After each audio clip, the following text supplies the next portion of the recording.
Il s'agit de recevoir de notre Seigneur non des grâces ordinaires, mais une très grande abondance de faveurs et de dons, comme il va être dit dans les versets suivants. Cette soif dont parle notre Seigneur signifie ces désirs ardents d'être à notre Seigneur, de se rassasier de ses grâces et de ses biens divins par la sanctification de son âme. Cette soif est une première condition requise, sans laquelle ces dons et ces grâces extraordinaires de sanctification ne seront pas accordés. Le premier pas d'une âme qui veut parvenir à une haute sainteté doit donc être des désirs ardents de posséder notre Seigneur. Et ces dons et ces grâces de sanctification, dons de sanctification, mais non de dons extraordinaires.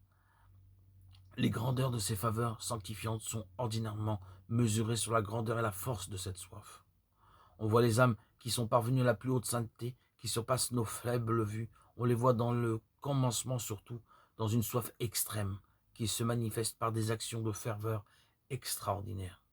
Les hommes attribuent cette grande ferveur et les grandes choses qu'ils faisaient dans ces commencements, surtout à un caractère grand et noble, à un tempérament ardent qui porte toujours très loin tout ce qu'il fait, à une âme généreuse.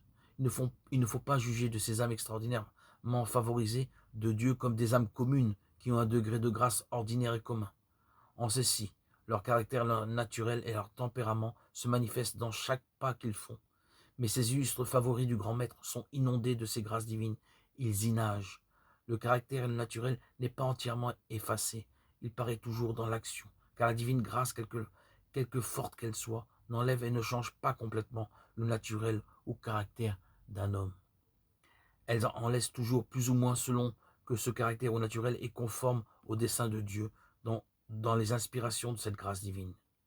Mais le plus ou moins détendu, de vivacité, de force ou de constance dans les actions doit être attribué au plus ou moins de grâce analogue à ces différentes modes des actions des saints et sont les différents desseins de Dieu sur eux.